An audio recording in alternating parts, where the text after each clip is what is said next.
Hello guys, welcome to another virtual biology lesson. It's time for us to continue the topic about the reproductive system. And previously we have been talking about both male and female reproductive systems, their construction and functioning. And right now it's time to go through the journey of a newborn human, of a new organism.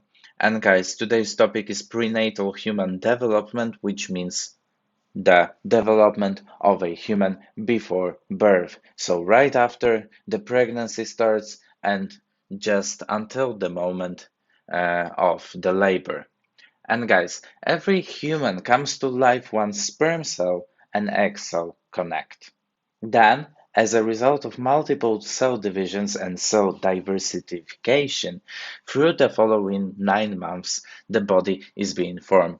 Those cell divisions are important, but even more important is the cell diversification because it allows to form various tissues. So, at some point, the cells will start to divide and will start to diversify in order to create bone tissue, muscle tissue, fat tissue, and whatever tissue we have in the organism.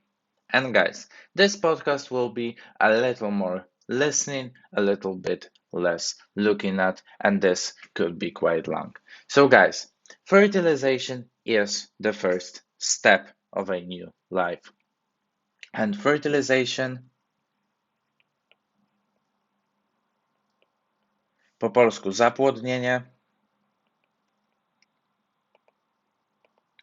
happens when the sperm cell and an egg cell connect.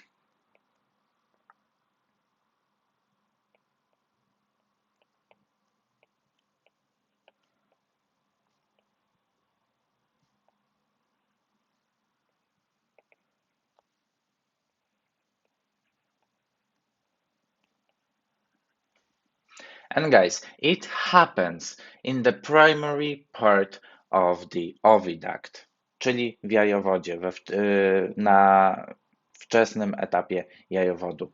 So right after the ovaries, the fertilization happens in the oviduct. Although to this point there are 100 or more sperm cells that have reached and are surrounding the egg cell, only one of them can make it. After it's done, the egg cell becomes unavailable for others to enter. So this is to prevent the overload of genetic material. Secondly, the first step is that the sperm cell enters the inside of the egg cell, and second step is the egg cell nucleus blends in with the sperm cell nucleus, and this is how zygote is formed. Zygota po polsku.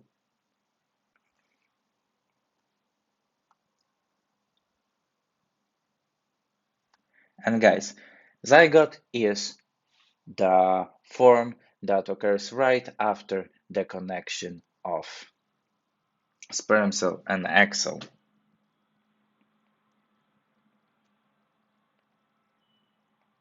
Maybe occurs is not the best word, forms. Right after the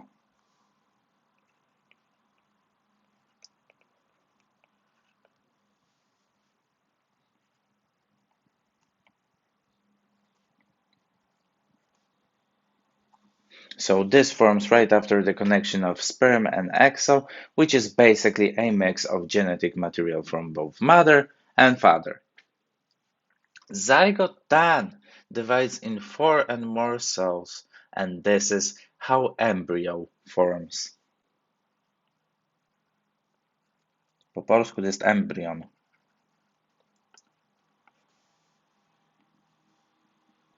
So this is a zygote that has gone through a multiple cell divisions.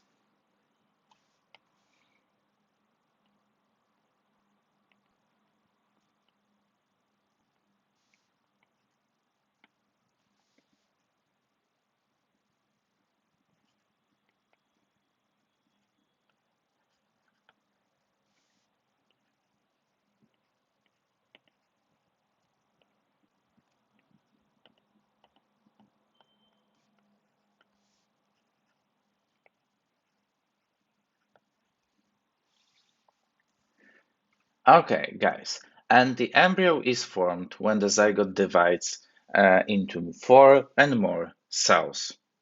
It feeds on the nutrients stored in the egg cell, but it doesn't grow. Only the cell divisions happen. It takes about 4 days for the embryo to reach the uterus, and after 3 more days, the process of implantation begins.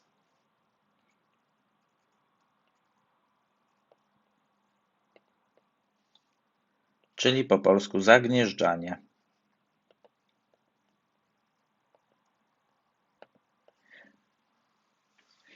So basically, what is happening, the embryo attaches to the endometrium, which is the inner wall of the uterus, and from there it's able to feed from mother's bloodstream.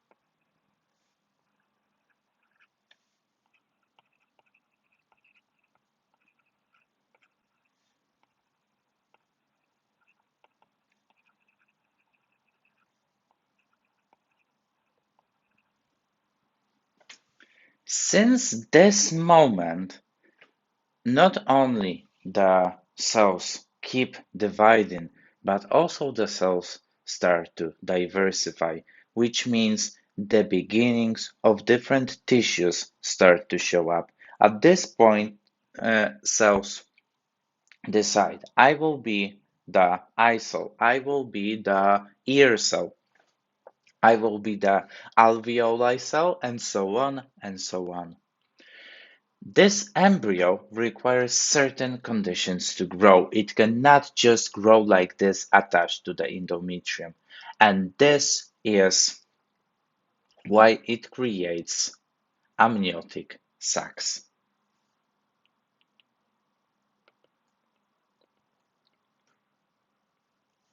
To są po polsku błony płodowe.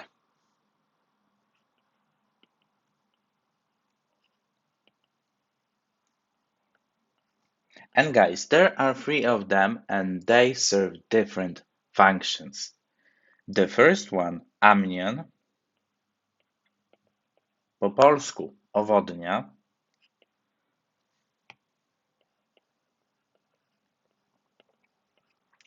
It creates a cavity surrounding the embryo and is filled with amniotic fluids, czyli wody płodowe.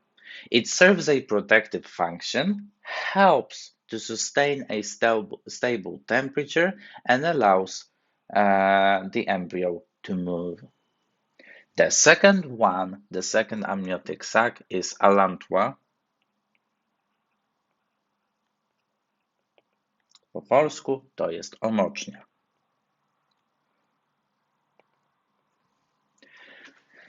And this sac takes part in creating the umbilical cord that connects the fetus to placenta. What is placenta we will explain in a second, but this is worth mentioning. Creates umbilical cord. Po polsku to jest pępowina. So basically, umbilical cord is a cord that connects the baby's organism to the mother's organism through a special organ called the placenta, łożysko. And guys, we all have the souvenir from this period because those are our belly buttons. Every single person has a belly button, and the belly button is the place where the umbilical cord has previously been attached to. Then we have the third amniotic sac, which is the chorion.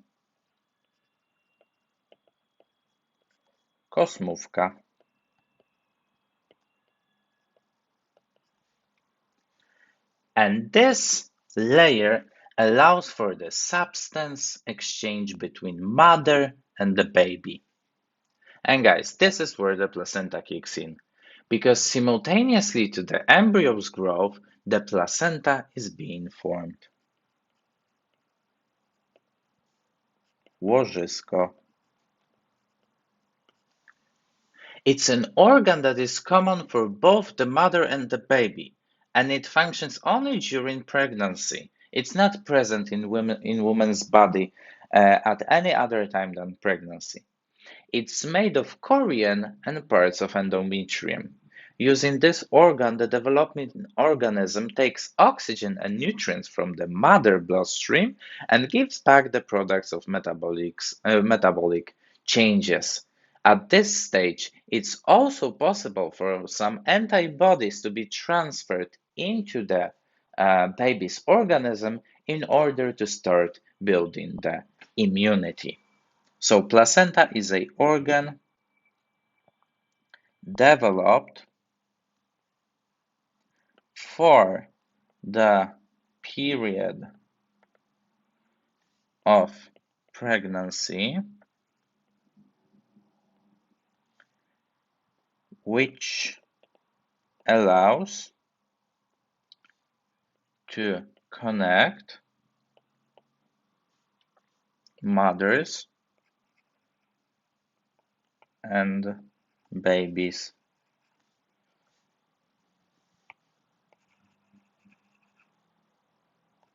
organisms.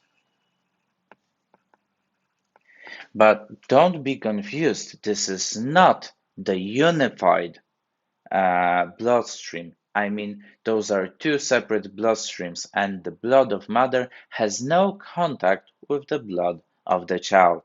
Basically, this happens through the thin cellular membranes, all that exchange of gases, all that exchange of nutrients. And guys, embryo keeps on growing, the cells start to the tissues start to show up. After 9 weeks, the embryo starts to look like a little human, and from this point, it's called the fetus. Po polsku płód.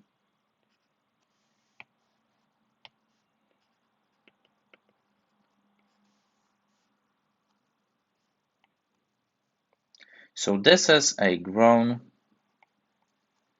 embryo that starts to look like human.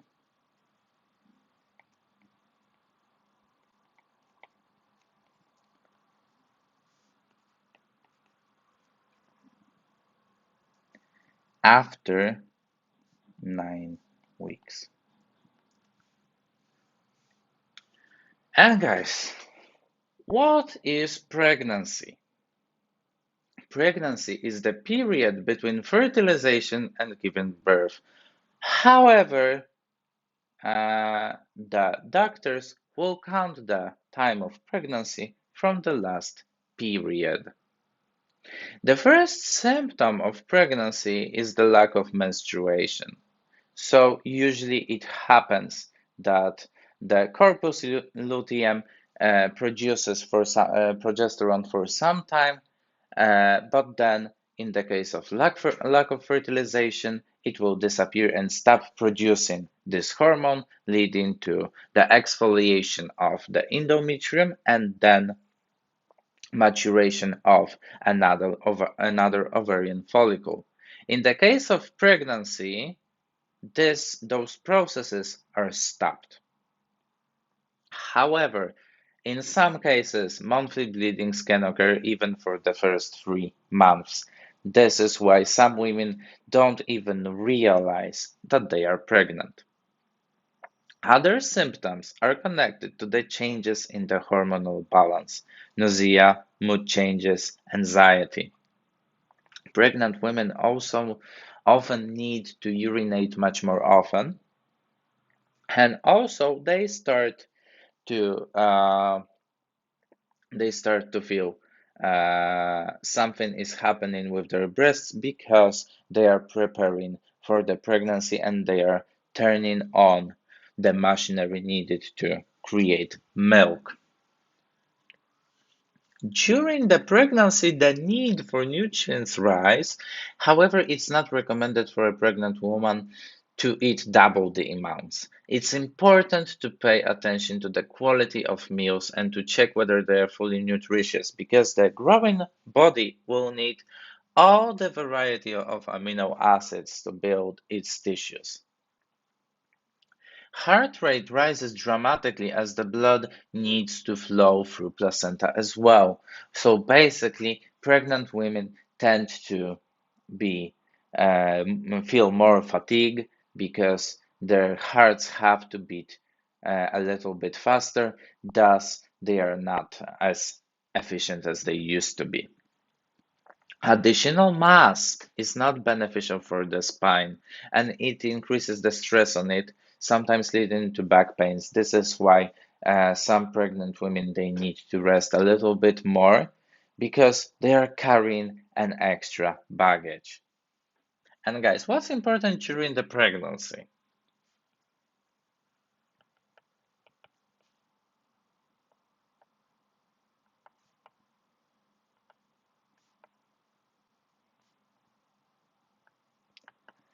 And here is a quick list. First of all, no alcohol at all.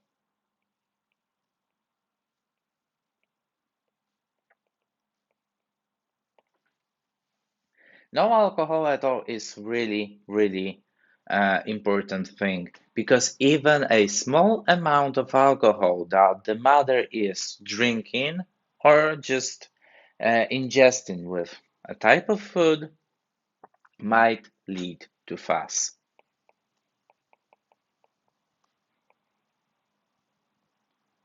FAS is fetal alcohol syndrome. And it affects the baby. From mental problems, usually slower development, problems with expressing emotions, problems with interpersonal relations, to clear physiological symptoms. Basically, a very characteristic trait of a heavy form of FAS are shown on the face because usually the base of the nose is wider and eyes are further apart. If it comes to other important things, no cigarettes. Actually, this one is suitable not only for pregnant women but for everybody, nor other stimulants. And by this I mean drugs in any of the form. Pregnant women should also limit coffee and tea intake. This is important because caffeine present in coffee and also in tea, but in the form of tea, can affect the development of the baby. What's also important is pay attention to sensible physical activity.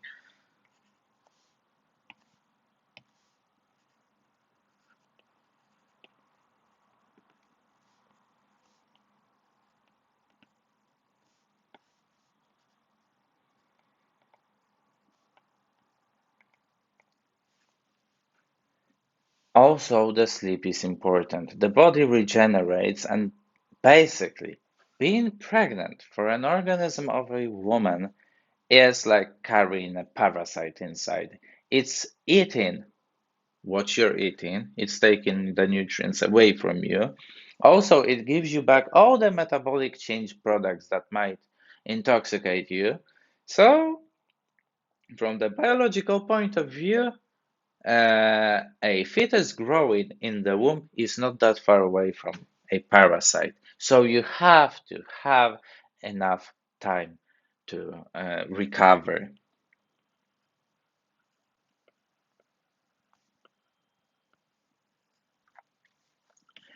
Also, pregnant women should avoid heavy physical work and stress because, as we know, stress, especially distress, is damaging and regular visits to the doctor are absolutely necessary. Guys, the pregnancy lasts for about 9 months. This is the necessary time. Due to some conditions, such as early breaking of amnion sac, it might happen earlier. So early births are not that beneficial for the baby because usually the babies that were born earlier are smaller and they might have the higher risk of health problems. Guys, the process of giving birth is called the labor, po polsku poród. And guys, this whole labor can be divided into few phases. Phase 1, small contractions of uterus walls. So basically, uterus start to contract a little bit as if preparing for pushing out the baby. Then amniotic sacs break, causing the leak of amniotic fluid. And this phase can last up to a few hours. So uterus contractions and also amniotic sacs break up to few hours. Then the phase 2. Cervix widens up to 10 centimeters. During the labor, the baby will have to go out through the reproductive duct, which is usually quite small, a few centimeters tops. For the time of labor, the cervix needs to widen up much wider because otherwise the baby wouldn't fit.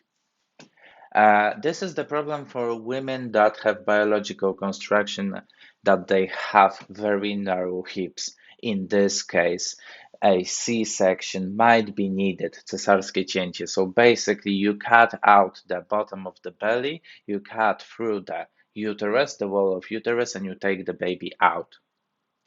A few weeks prior to that phase of labor, the baby is positioning itself with the head pointing at the cervix. So babies are born heads first. Baby is being pushed thanks to contractions of muscles of the uterus and abdominal muscles as well. So belly muscles and the uterus itself. This usually lasts about from 30 minutes to a few hours, but there are cases where it lasts much longer. After the baby is born and the pulse in umbilical cord stops, it's cut and tied. So basically this needs to be cut. So phase 2, cervix widens, and in part 2 we also have the uterus muscle and uterus and abdominal muscles contract. Baby is pushed out. And there is also the third phase where the uterus muscles contract and all the amniotic sacs and placenta are pushed away as the afterbirth.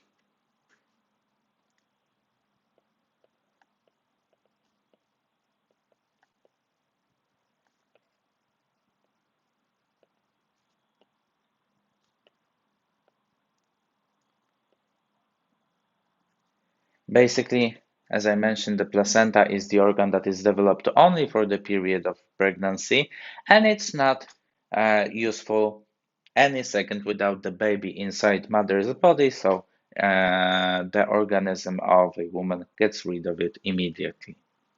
The period of body regeneration recovery after labor is called the postpartum period. All the stretched organs come back to their normal size, and that period might last up to 2 months.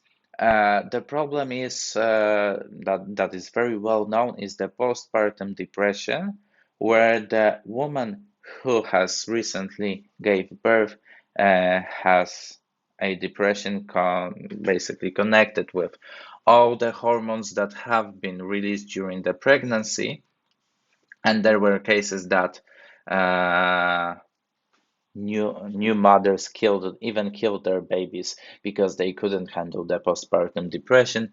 This is a medical condition that needs treatment.